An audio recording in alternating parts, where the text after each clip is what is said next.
Bueno, ¿qué te parece? Lo habíamos anunciado hace al inicio del programa, que íbamos a tener vía telefónica desde la Ciudad de México al senador Ernesto Cordero, exsecretario de Hacienda y Crédito Público. Lo tenemos en la línea, Claudia. Así es, porque, bueno, usted sabe, las bancadas del PAN y el PRD en el Senado, pues perfilaron, al parecer, su convergencia en contra del 16% del IVA aquí en la frontera. Pero hay muchas otras cosas de la reforma hacendaria que, la verdad, tienen descontento a la mayoría de las personas. Pero bueno, pero vamos a hablar de la frontera norte y sus repercusiones. Buenos días, senador. Buenos días, senador. ¿Qué tal? ¿Cómo están? Muy buenos días. Nos da mucho gusto saludarlo y decirle que aquí en la frontera, aquí en nuestra ciudad, ha causado mucho impacto y mucha agravio en los diferentes sectores económicos y de la población las medidas. Vamos a entrarle al caso de la homologación del IVA en la frontera norte, que es un asunto que pues nos trae con marchas y con protestas. ¿Qué nos puede decir al respecto? Y con toda razón, Juan Manuel. Mira, yo creo que la miscelánea recaudatoria que envió el presidente Peña y el Pacto por México, pues está fuera de lugar. Es un error de política económica en este momento pretender subir impuestos cuando la economía mexicana está tan desacelerada, estamos a punto de entrar en una recesión económica, que ojalá no lo sea, pero lo que es cierto es que la economía mexicana ha dejado de crecer y es un grave error en este momento subir impuestos. En el caso concreto de la homologación del IVA en la frontera, pues lo que vamos a hacer es sacar de competencia pues a toda la parte comercial que se lleva a cabo en amplias zonas del país. En este momento lo que tendríamos que estar haciendo es dejarle mayores recursos a los comerciantes, a los empresarios, a las familias, al sector privado, pues para que consuman, para que inviertan, para que generen empleos, para que agarren confianza en la economía y podamos entrar, pues ahora sí, como dicen, al círculo virtuoso, empezar a consumir, se empieza a producir más, la gente empieza a tener un mejor sueldo, en fin, todo este círculo virtuoso que se da cuando la economía está creciendo, pues lejos de estarlo propiciando, al revés, lo estamos desalentando. Y bueno, nosotros, los senadores del PAN, al igual que nuestros diputados, tenemos clarísimo que es un error y bueno, pues por eso vamos a votar en contra de toda la parte recaudatoria de esta miscelánea. Senador, bueno, obviamente el IVA aquí en la frontera es un problema que pareciera ser lo único que preocupa, pero cuando ustedes, los panistas, quienes tienen el voto, dijeron que estaban de acuerdo con el Pacto por México, que firmarían y que estarían a favor de este pacto, ¿en ese pacto incluía la homologación del IVA en la frontera o hablaba nada más de aumentar en algunos rubros el IVA? ¿Sabían ustedes de hecho que incluía esta homologación del IVA? Mira, los legisladores del PAN nunca fuimos partícipes de esto y de ahí también algunas de los comentarios y críticas al Pacto por México. Yo creo que somos justificados. El Pacto por México no puede sustituir al Congreso de ninguna manera y es precisamente por esto, porque en una mesa de notables como es el Pacto por México, pues luego se les ocurre cada barbaridad que no veas. Y el Congreso pues es algo mucho más estable. Hay representantes de la frontera, hay representantes de Chihuahua, hay representantes de Chiapas, hay representantes del DF. Y en fin, es un debate mucho más amplio, mucho más serio, mucho más enriquecedor y se evita que suceda lo que estamos viendo en este momento. Yo diría que el Partido Acción Nacional nunca estuvo a favor de la homologación del IVA en la frontera y lo estamos defendiendo. Y mira, yo creo que estamos teniendo convergencia con el PRD. Ojalá en la Cámara de Senadores el PRD nos apoye a los senadores del PAN, pues para poder evitar lo que sería pues un error de política económica muy grave. Se está comentando por parte de los diputados federales del PRI por Ciudad Juárez que este problema de la homologación del IVA se está partidizando y que lo está aprovechando como coyuntura política, valga la redundancia, el partido al que usted pertenece, senador. Mira, Juan Manuel, pues precisamente de esto se trata la política. La política se trata de hacer contraste. Y yo le pido a la gente de Ciudad Juárez, a la gente de Chihuahua, pues que analice cómo están votando pues, los senadores del PAN, cómo están votando los diputados del PAN y cómo están votando los diputados y senadores del PRI. Nosotros nos debemos a la gente que representamos, vote o no vote por nosotros, a la gente que representamos y tenemos que velar por sus intereses.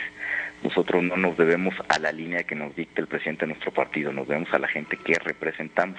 Y sí, claramente de eso se trata, que comparen para que la próxima vez que vayamos a las urnas a votar, nos fijemos muy bien por quién votemos. Yo creo que aquí cada quien tiene que asumir las consecuencias de sus actos. Los senadores del PAN estamos asumiéndolas. Es un error de política económica y por eso vamos a votar en contra de esto. Aquellos que la voten a favor, bueno, pues que el año que entra le informen a sus representados por qué la economía no genera empleos, por qué las familias tienen menos ingresos, por qué la economía sigue desacelerada y bueno, que en buena parte va a ser por el voto que van a emitir en esta semana. Hablando de votos y, bueno, son 8 priistas en la frontera, ¿no? Los que tienen que emitir su voto. Senador, ¿qué dice usted a las declaraciones del coordinador priista, del señor Gamboa Patrón, al respecto de que va a pasar la reforma y que no va a haber nada que lo impida? Yo creo que pues es un poco la visión que tiene el gobierno, que tiene el PRI, que pues no escuchan, no ven, no toman el pulso de lo que está pasando en el país. Mira, el pronóstico de crecimiento de la economía mexicana cuando se las entregamos, el 1 de diciembre del 2012, era de 3.5%. Hoy el pronóstico de crecimiento de la economía mexicana es de 1.2% y hay algunos que ya incluso por abajo del 1%. Y la explicación de esa pérdida de crecimiento económico es únicamente por sus errores de política económica. Y bueno, siguen sin escuchar, siguen sin darse cuenta que se están equivocando. Yo creo que, bueno, pues es parte de la democracia, ellos tienen que defender lo que envió el presidente Peña Nieto en esta miscelánea recaudatoria. Nosotros, nuestro trabajo es ser responsables. Mira, nosotros no tenemos empacho en votar alguna iniciativa que haya enviado el gobierno, que impulse el gobierno, si es algo bueno para México. Si nosotros no tenemos problema y lo hemos hecho y lo hemos demostrado. Esto es un error, ojalá levanten las antenas, ojalá escuchen, y bueno, y si no, ahí estarán los votos de los senadores del PAN, y espero que muchos senadores del PRD, solidarios con lo que está pasando en la frontera, y ojalá podamos evitar que se homologue el IVA en la frontera. Va a ser un grave error, repito, pues vamos a sacar de competencia muchos negocios de la frontera, no se necesita ser, pues ahora sí que un genio para darse cuenta de esto, vamos a afectar muy seriamente, y sobre todo también que en la frontera pues estamos también afectando a un sector productivo muy importante como es el de la industria maquiladora, pues o sea, ahora sí que les va a llover sobre mojado, y al menos nosotros no queremos ser responsables de eso. Senador, como exsecretario de Hacienda que conoce el pulso de la economía y de los movimientos que se hacen a nivel de gobierno, se habla mucho de la economía, del mercado y de todo, pero los trabajadores, la gente quiere saber por qué los sueldos no se tocan. Juan Manuel, yo creo que de las partes más frustrantes y más difíciles pues de analizar en la economía es el incremento de los ingresos, de los salarios, que mira, lamentablemente pues es de las cosas que más lentamente mejoran, ¿no? Que más lentamente ajustan al alza. Y por eso es tan importante, por ejemplo, anclar variables como la inflación. Si bien es bien difícil incrementar los salarios, pues al menos que la inflación no se coma pues los magros ingresos que tienen los trabajadores. Y eso es muy frustrante, pues porque de lo que se trata de ser servidor público es tratar de que la gente mejore. Pero todos lo entendemos y hay que hacer un esfuerzo por anclar las variables como la inflación. Ahora, este tipo de reformas como la que nos están planteando, pues también va a tener impacto en la inflación, también va a ser necesario hacer un esfuerzo muy importante para que la inflación no vaya avanzando más rápido de lo que ya va, para empezar a mermar los ingresos de los trabajadores. Y mire, mucho se ha dicho aquí que esta reforma hacendaria únicamente le está cobrando más a los ricos y que son los ricos los únicos que están pataleando. Eso no es cierto. Esta reforma le va a pegar a las familias con ingresos muy modestos, a la clase trabajadora, que ahora, bueno, pues ya no va a ser deducible para su empleador, para su patrón, las contribuciones de seguridad social que antes lo eran, ya no van a ser deducibles, pues, contribuciones a sus fondos de pensiones, vales de despensa, algunas otras prestaciones que eran casi líquidas para el trabajador, ahora ya no van a ser deducibles para el patrón, de manera pues que ahora ya no van a tener ningún interés en dárselas a sus trabajadores, y ahora pues el trabajador pues va a tener que, para empezar, enfrentarlos en tema de las contribuciones de seguridad social, o pues simplemente pues le van a dejar de dar estas prestaciones que antes venía recibiendo y que estoy seguro que eran muy valoradas por ellos. Entonces, esta iniciativa ahora sí que pues afecta a la clase trabajadora, afecta a las clases medias, afecta a la gente que genera empleos. Entonces, pues sí tiene afectaciones bastante amplias por todos lados. Senador, cuando usted menciona, bueno, obviamente lo que va a suceder si se aprueba esta reforma, se antoja un panorama de miseria en el país, con un incremento en la pobreza de millones de personas. La clase media quedaremos tal vez reducidos a, si tenemos suerte, a media baja, o la media baja a, no sé, a la clase pues más afectada económicamente. Pero también menciona usted que es difícil aumentar los sueldos. ¿Por qué es difícil, senador? ¿Por qué en su posición y en la de los demás senadores de todos los partidos, por qué es tan difícil aumentar el sueldo de los trabajadores, pero sí es fácil imponer toda una serie de medidas que nos afectan? ¿Y por qué no se puede? ¿Qué es lo que se los impide? Sí, claro, mira, pues yo creo que en toda la historia de la humanidad, pues siempre pues se ha tratado de incrementar el ingreso de los trabajadores. La única manera de incrementar de manera sostenida el ingreso de un trabajador es con ganancias en productividad, que el trabajo, pues ahora sí que el trabajo de esta persona cada vez sea más productivo y eso vaya significando mayores ingresos. Es lo único que puede hacer crecer de manera sostenida los ingresos de un trabajador. Aumentar los ingresos por decreto, es decir, incrementar el salario mínimo pues a través de un decreto, de una ley o por una disposición legal, que también se ha intentado y es una salida fácil, pues lo único que ha demostrado es que eso te genera inflación. Tú al aumentar por decreto el sueldo de un trabajador, pues haces que en cadena se te incrementen todos los demás precios de la economía y al final de cuentas el incremento en inflación es superior al incremento que diste en salarios y el ingreso real de ese trabajador, pues lejos de mejorar, pues al revés, empeora.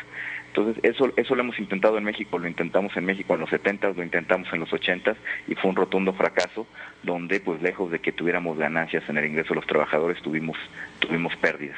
Entonces, lamentablemente, esto de la conducción económica, lo que hay que hacer es muy disciplinado y pues hacer cosas que pues poco a poco vayan mejorando las condiciones de vida de los trabajadores y por supuesto evitar todo aquello que atente en contra del ingreso real de los trabajadores. Entonces no hay salidas fáciles en esto. Si hubiera, ya las hubiéramos asumido en México y en el mundo desde hace muchos años.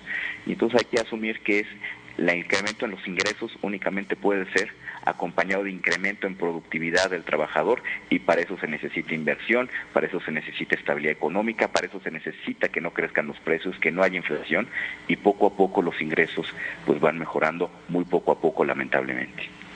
Senador, le agradecemos mucho el enlace que tuvo aquí en Contacto Matutino de Canal 44 y le enviamos un saludo y gracias por haber estado, aquí, repito, dando este mensaje a la comunidad de Ciudad Juárez, Chihuahua. Gracias. Yo les agradezco mucho y sé que están haciendo expresiones en la sociedad de Chihuahua y de Ciudad Juárez. Yo creo que están en el camino correcto. Hay que hacerles sentir a sus representantes, que somos nosotros, que no estamos de acuerdo, que los vamos a afectar con nuestras decisiones y bueno, pues que cada quien asuma las consecuencias de sus actos. Al menos los senadores del PAN no estamos dispuestos a aprobar algo que sabemos debe hacer daño a muchos millones de familias mexicanas. Muchas gracias. Gracias, senador. Buen día. Pues ahí están las palabras. Lo del sueldo es la explicación tradicional de los economistas, en donde se habla que si se aumenta el salario viene la inflación. Y yo lo que veo como simple ciudadano que no sé de economía es que no se aumenta el salario y la inflación sigue. Lo que te iba a comentar, bueno, por ese tenor, pero te iba a decir, por ejemplo, pero sí se pueden aumentar los impuestos. Claro. Y eso no ocasiona inflación ni ocasiona problema alguno. Claro. Si puedes decir que vas a cobrar por artículos tan necesarios como el alimento de las mascotas, porque son considerados de lujo, pues que ya el pueblo mexicano no tiene derecho ni a tener una mascotita. Ya no, ya las mascotas ya al rato... Ya no puede tener perrito ahí en su casa porque... Oh, sí puedes tener, pero si te sobra caldito de pollo, le das caldito de pollo. ¿Te va a sobrar caldito de pollo? Si te sobra frijoles, le das frijoles. Si te sobra una zanahoria, pues si no le gusta, como a los niños, que le guste, yo sigo sin entender eso. La explicación la entiendo, pero... Pero también hacemos la invitación, Claudia, claro, a alguien del Senado por parte del PRI o del PRD, si gustan enlazarse o hacer el enlace, también debemos de escuchar la otra parte. Con gusto. Está el teléfono abierto a todos los partidos.